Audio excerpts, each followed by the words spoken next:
Sebuah kehormatan di mana tahun 1997 ketika Tuhan percayakan saya memulai melayani Tuhan sepenuh waktu.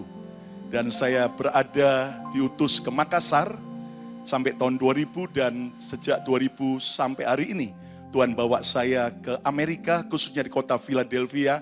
Dan saya bersyukur bertemu dengan teman-teman jemaat maupun pelayan Tuhan yang setia sejak 97 sampai hari ini. Tuhan kita, Tuhan yang ajaib. Tepuk tangan yang meriah bagi Tuhan Yesus.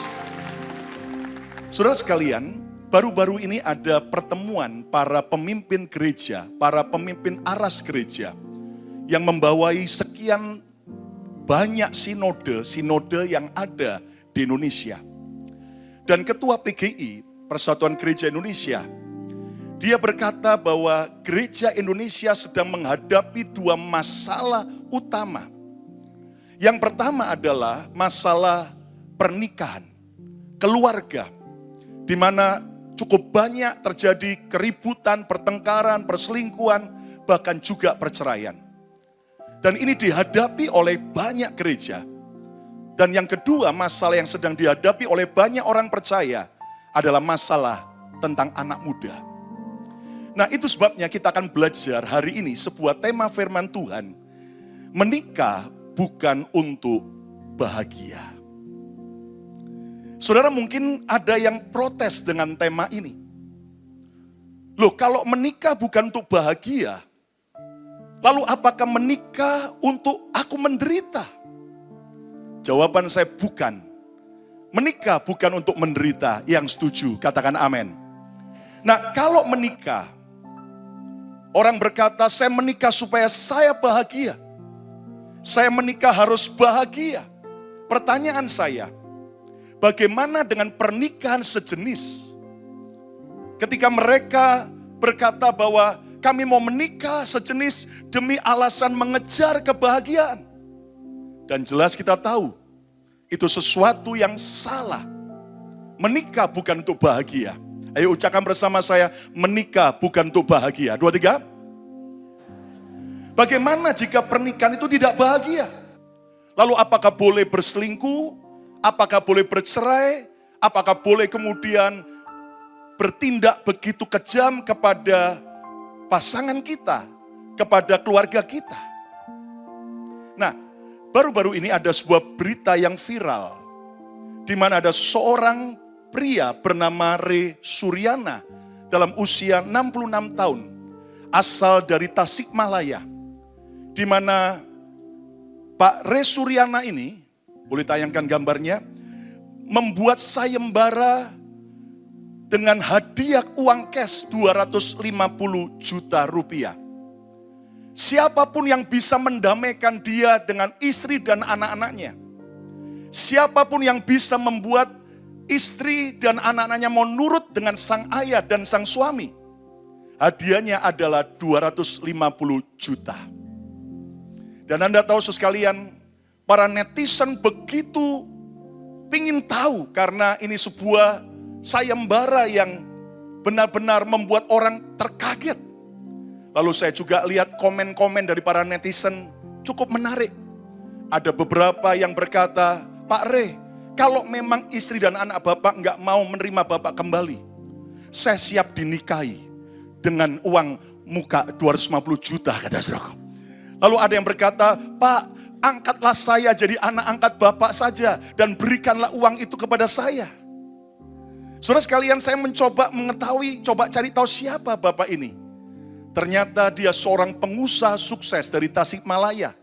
Uangnya banyak, propertinya banyak. Bahkan dia punya usaha kolam renang publik yang begitu ramai sekali.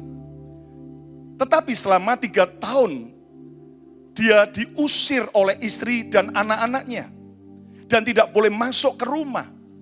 Dan dia berkata bahwa dia sudah mencoba meminta para tokoh-tokoh agama, tokoh-tokoh masyarakat untuk memperdamaikan, tapi tetap tidak mau diterima oleh istri dan anak-anaknya.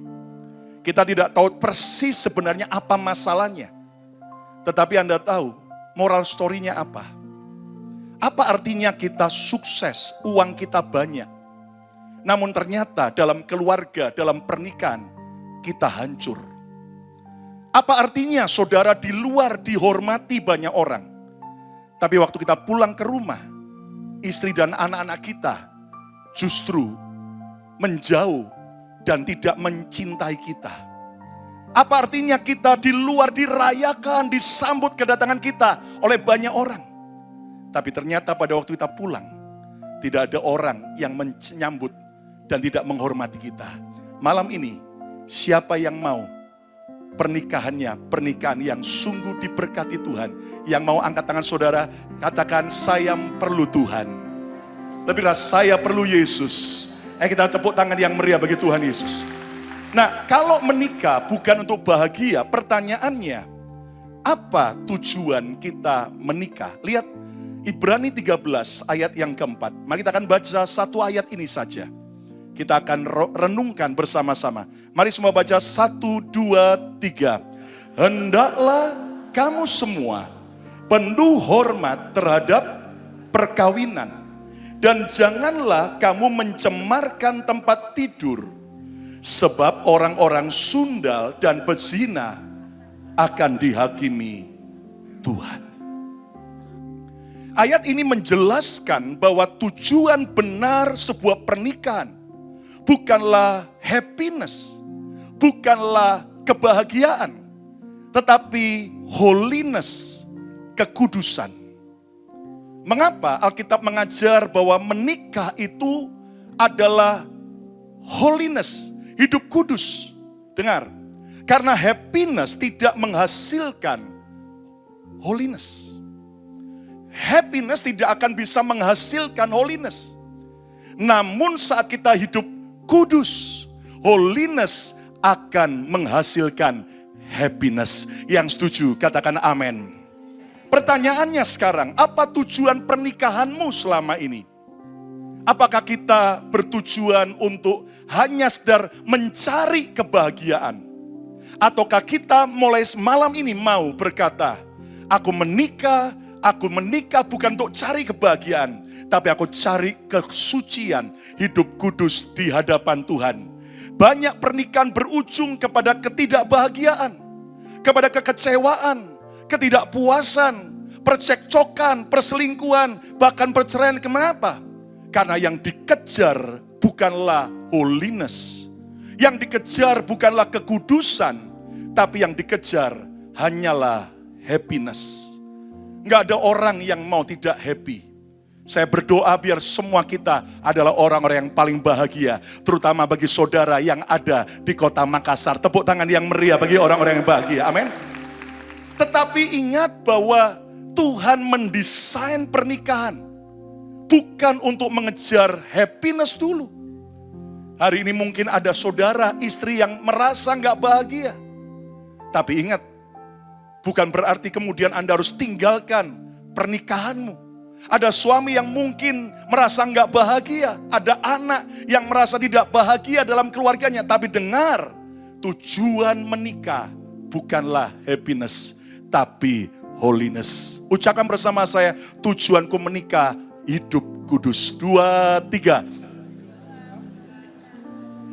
Kejarlah holiness dalam pernikahanmu, maka happiness jadi milik saudara. Yang percaya katakan amin. Nah, apa tanda kekudusan dalam pernikahan kita? Saya mau bagikan malam ini ada 3 tanda bagaimana kita mau hidup kudus dalam pernikahan kita. Tanda yang pertama, balik dalam Ibrani pasal yang ke-13 ayat 4 itu. Hendaklah kamu semua penuh hormat terhadap perkawinan. Ucapkan bersama saya, penuh hormat. 2, 3. Hendaklah kamu semua penuh hormat terhadap perkawinan. Bukan hanya satu pihak, tapi semua pihak. Bukan hanya suami, bukan hanya istri, bukan hanya orang tua, tapi juga anak-anak, semua harus penuh hormat terhadap perkawinan. Tanda yang pertama adalah rasa hormat dalam pernikahan. Ketika ada rasa hormat dalam keluarga kita, inilah tanda bahwa kita menikah untuk hidup kudus. Hormat tidak lahir dari kesempurnaan. Sekali lagi, hormat tidak lahir dari kesempurnaan. Oh, kalau suamiku sempurna, baru aku akan respect. No. Oh, kalau istriku membahagiakan aku sempurna, baru aku akan respect. Tidak. Tetapi hormat berasal dari penerimaan dan rasa syukur. Walaupun pasangan kita tidak sempurna, tetapi aku tetap hormat karena aku mau menerima dia bukan hanya kelebihannya, tapi juga kekurangannya. Dan aku bersyukur, itulah pasangan yang terbaik dari Tuhan. Yang setuju, tepuk tangan yang meriah bagi Tuhan Yesus. Hormat yang benar bukan karena keuntungan, tetapi sebuah pengabdian. Nah, di survei Bapak Ibu, dalam pertemanan seringkali orang tertarik dengan mereka yang karakternya sama. Ibarat pepatah berkata, burung terbangnya dengan yang sejenis. Lihat dalam pertemanan, saudara yang punya hobi sepeda, Anda akan cocok ngobrol dengan orang-orang yang hobinya sama. Anda yang mungkin hobi ikan hias, akan cocok ya ngobrolnya dengan sesama yang hobinya sama. Dan Anda akan merasa nyaman. Tapi di survei, di dalam soal percintaan, asmara, seringkali orang justru tertarik dengan mereka yang opposite karakter. Dengan mereka yang karakternya berbeda. Contoh, seorang pria yang pendiam, yang introvert, dia akan tertarik dengan wanita yang banyak ngomongnya, yang rame banget, ya kan? Yang ekstrovert. Dan bagi dia, wow, asik banget. Karena aku pendiam, dia ini wanita yang rame sekali. Maka dia jatuh cinta. Biasanya seseorang pria yang, saudaraku, boros, dia akan suka dengan wanita yang pelit. Nah, akhirnya mereka pacaran, lalu kemudian menikah. Nah, setelah menikah, dari ketertarikan opposite karakter yang berbeda, ternyata setelah menikah, eng-ing-eng. Kok wanita satu ini, makhluk halus satu ini, dari bangun sudah cerewet banget. Sampai tidur pun mata sudah tutup, mulut tetap ngomel. Saya yakin di Makassar tidak ada, katakan amin. Nah, Anda tahu saudaraku, maka sang suami yang tadinya tertarik karena istrinya rame banget, jadi mulai kesal. Akhirnya merasa kayaknya kita nggak cocok. Sebaliknya, orang yang tadinya royal ketemu dengan pasangan yang pelit sekali, akhirnya dia berkata kayak nggak cocok. Tapi dengar baik-baik, apa arti pernikahan? Menikah adalah seni menyatukan perbedaan-perbedaan yang ada. Suami istri banyak perbedaan. Itu sebabnya Tuhan memberkati pernikahan Adam dan Hawa. Bukan Adam dan Aliong. Bukan Hawa dan Wawa. Tapi Adam dan Hawa. Secara gender saja sudah beda. Belum lagi perbedaan latar belakang keluarga, karakter, kebiasaan, hobi. Namun mari kita belajar, walaupun di dalam keluarga ada banyak perbedaan, ada banyak ketidaksamaan, namun itu bukan bukti ketidakcocokan.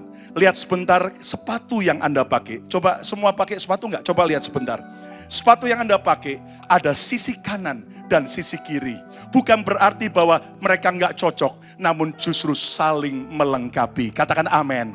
Suami istri ibarat sendok dan garpu. Beda bentuk dan fungsinya, namun saling melengkapi. Suami istri ibarat pedal gas di mobil untuk melaju, untuk jalan. Tapi juga istri seperti pedal rem untuk supaya bisa berhenti. Bayangkan kalau suami istri sama-sama pedal gas. Suami istri sama-sama borosnya bukan main. Hancurlah ekonomi keluarga. Namun bagus, yang satu pelit, yang satu boros melengkapi. Tepuk tangan yang meriah bagi Tuhan. Amin, saudaraku. Nah, walaupun ada banyak perbedaan, konsep berpikir orang tua dengan anak muda beda. Kita zaman kita dulu kecil, kita bicara apa, langsung kita bilang siap papa, siap mama. Kalau berani bantah, langsung dihajar dengan sabuk dan sebagainya. Anak-anak zaman sekarang, ketika Anda bicara, kamu harus begini. Lalu mereka berkata, why? Mengapa? Itu bukan karena mereka kurang ajar, namun karena zamannya sudah beda. Di sekolah mereka sudah diajari harus kritis, harus berani bertanya. Dan Anda tahu saudaraku, semua itu adalah justru menantang kita, men-challenge kita orang tua untuk menjawab sampai mereka jelas. Dan mereka anak-anak muda berkata, I got it, aku nangkep. Maka mereka akan mematuhi orang tuanya. Apapun kelebihan kekurangan, tetaplah saling menghormati. Tepuk tangan yang meriah bagi Tuhan Yesus. Amin. Yang kedua, apa tanda adanya kekudusan dalam keluarga kita? Lihat lagi dalam Ibrani 13 ayat yang keempat. Kalimat berikutnya, janganlah kamu mencemarkan tempat tidur. Tanda kekudusan yang kedua, adanya kesetiaan dalam pernikahan. Kesetiaan dalam sebuah pernikahan akan teruji saat melewati krisis, lewati godaan, lewati kenyamanan, bahkan perubahan-perubahan yang ada. Seringkali kesetiaan suami, kesetiaan istri akan teruji. Dan biasanya kesetiaan seorang wanita teruji waktu melewati masa sulit, waktu enggak punya apa-apa. Apakah sang istri mau tetap setia mendampingi suaminya? Sebaliknya suami justru kesetiaannya teruji saat sudah mulai makmur, sudah punya banyak hal. Dan lihat berapa banyak akhirnya orang pria suami yang justru saat dia diangkat diberkati mulai menjadi orang yang tidak setia. Hari ini putuskan saat kita di bawah maupun saat kita diberkati Tuhan, tetap setia kepada Tuhan, tapi juga setia dalam pernikahan kita. Yang percaya katakan amin. Saudara, itu sebabnya survei mengatakan wanita kalau makin makmur dan akhirnya makin diberkati, suaminya memberikan banyak uang untuk dia shopping, untuk dia belanja, pakai barang-barang branded. Katanya wanita istri yang makin kelihatan makmur itu makin aman. Kenapa? Karena cowok-cowok yang mau goda minder mendekati wanita seperti itu. Kenapa? Karena mereka berkata, wah biaya perawatannya mahal bro, mahal sis. Sebaliknya kalau suami beda, pria makin banyak pakai barang-barang bermerek, akan makin banyak penggoda-penggodanya. Dan mereka berkata, ini adalah sultan yang aku harus dekati. Nah, disitulah letak ujian. Apa pesannya? Hai suami-suami, mulai sekarang lebih baik kamu berikan uangmu semua kepada istrimu, supaya istri belanja dengan baik. Amin ibu-ibu. Puji Tuhan. Terima kasih Pendeta Lukas jauh-jauh dari Amerika memberi pesan Tuhan untuk suami saya. Itu sebabnya pria sejak menikah disebut suami. Ucapkan bersama saya suami. S-U-A-M-I. S semua, U uang, A adalah, M milik, I istri.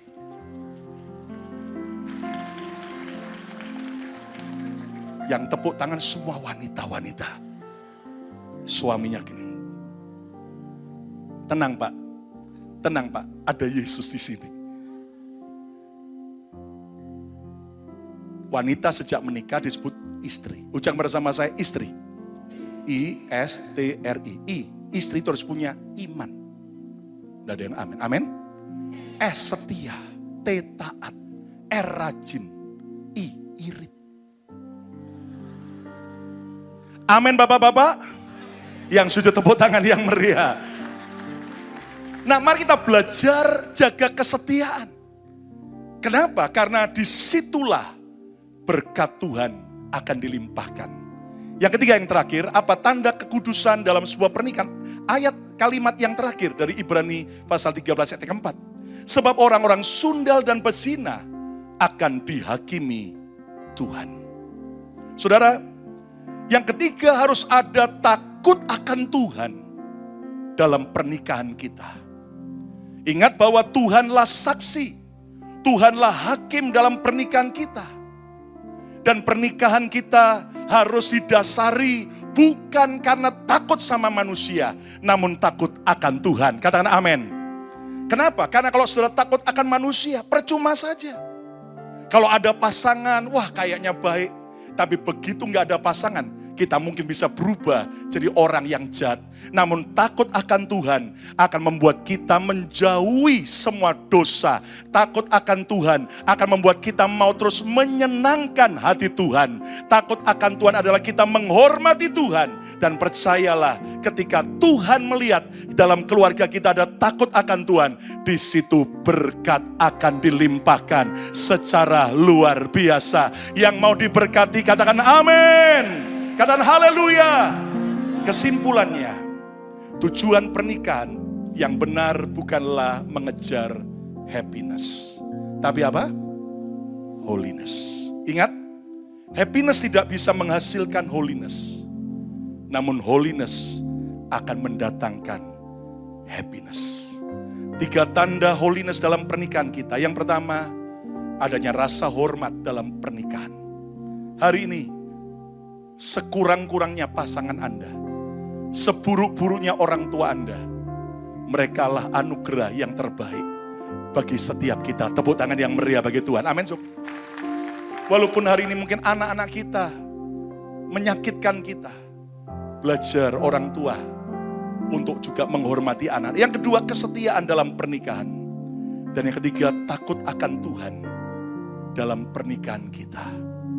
Saya percaya sejak kita mengubah konsep pernikahan, aku menikah bukan untuk bahagia, tapi untuk hidup kudus. Walaupun terkadang Tuhan izinkan aku belum bahagia, aku tetap hidup kudus. Dan aku pasti suatu hari alami kebahagiaan yang sejati di dalam Yesus. Ku telah mati dan tinggalkan cara hidupku yang lama. Semuanya sia-sia dan tak berarti lagi. Hidup ini ku letakkan pada mezbah-Mu ya Tuhan. Katakan, jadilah padaku seperti yang Kau ingini. Mari yang mau angkat kedua tanganmu di hadapannya. Ku telah mati dan tinggalkan cara hidupku yang lama. Semuanya sia-sia